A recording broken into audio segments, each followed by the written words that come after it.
Well, grace and peace. Hey, everybody. I'm Paul Dezay. pastor at Sandy Hook UMC. It's good to be with you today on this Wednesday. So, I have a few things I want to share with you and some updates on some things. First up, just again, another big thank you. Um, Sunday was overwhelming to me to be back in church and to be able to preach again. The love that I've received and my family's received has been just so beautiful during the season of grieving my brother's loss, and just want to say thank you for all of that. And then on top of that, I want to say thank you for the pastor appreciation gifts. I spent some time opening those last night, and I was just in tears, overwhelmed with the attentiveness, the intention, just the details and the cards and the words and the gifts were so beautiful. Man, I love you guys. It's hard to kind of take these two worlds, this um, lament over my brother's passing and all the grief, and trying to help my parents through all of this, um, and just the agony of that. And on top of this, like this joy of being with a community of people that get me, that allow me to be me, just my goofy, geeky, weird self, and you love me for me. And I'm so grateful to be able to balance those two worlds of joy and lament. And I share that with you today because I think that's what all of our lives are like. We're oftentimes dealing with joyful things. There are things in our life that goes well, but then there are things also that we're struggling with. And struggling with in the sense of whether it's loss or there's suffering or sorrow. We're in the valley of the shadow of death, or maybe it's relational difficulties or financial.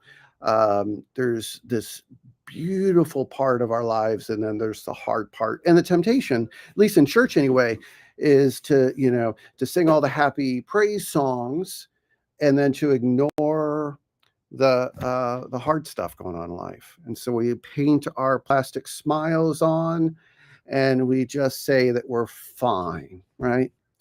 But this church is so beautiful because you have created a culture in which we can just be ourselves, and we can share in the great things that are going on in our lives and in our church, but also we can cry together as we suffer through things. And yeah, so anyway, I just want to say thank you for being with us during this grieving season.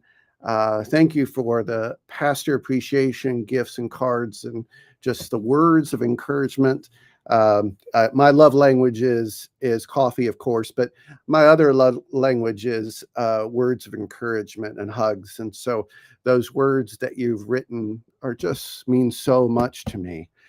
So joy, lament, thank you for helping to create this beautiful church that's called Sandy Hook, the Haven United Methodist Church. And I'm so grateful for that. So thank you for that. Thank you also to everyone who helped put together last Sunday's service, from the music and the All Saints portion of the service and the pictures and the candles, to the lunch, to the food. Kenny, you nailed it. All those who helped, all those who brought desserts, everyone who set up, tear down, all of it. Thank you. It's just a beautiful Sunday. I loved preaching. I love sharing. Last Sunday, we continued our Can I Say That in Church series. And the answer to the question, can I say that in church, is yes. Whatever it is that you have to ask or to wrestle with or talk about, we want to create this space where you can. And so we were wrestling with questions last week about hell or heaven, hell, and the rapture, rethinking that. And this week we moved to a different topic, and we're going to answer the questions that you've submitted about things that are sin, things that are violence, and different aspects of the darker side to our lives and our world. Why do these things happen? So we're going to talk about that. And then the week after is salvation.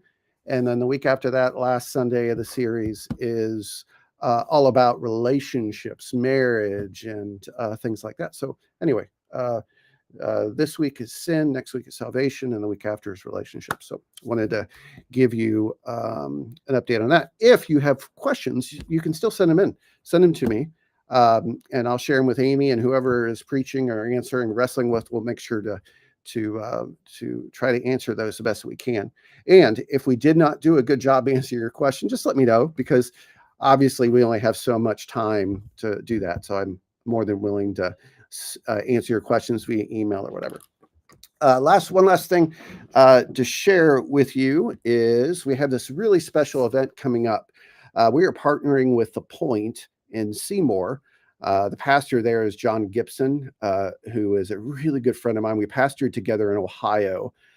We had a partnership, his church and my church, and we wrote sermons together. We're just really good friends. And he moved here maybe 2 years ago to pastor The Point in Seymour. And both of us have had great experiences reading and getting to know Brian Zond. And back in 2016, Stacy and I attended a prayer school at Zond's church in Missouri, St. Joseph's, Missouri. It's called the Word of Life Church. And we just really wanted everyone to experience it. So we're bringing him in, and we're having this event on Friday, November 21st in the evening, and Saturday, November 22nd in the morning, 2 parts. And you can come, it's free. You can come for whatever. Like my wife has to work on Saturday, so she's coming Friday night.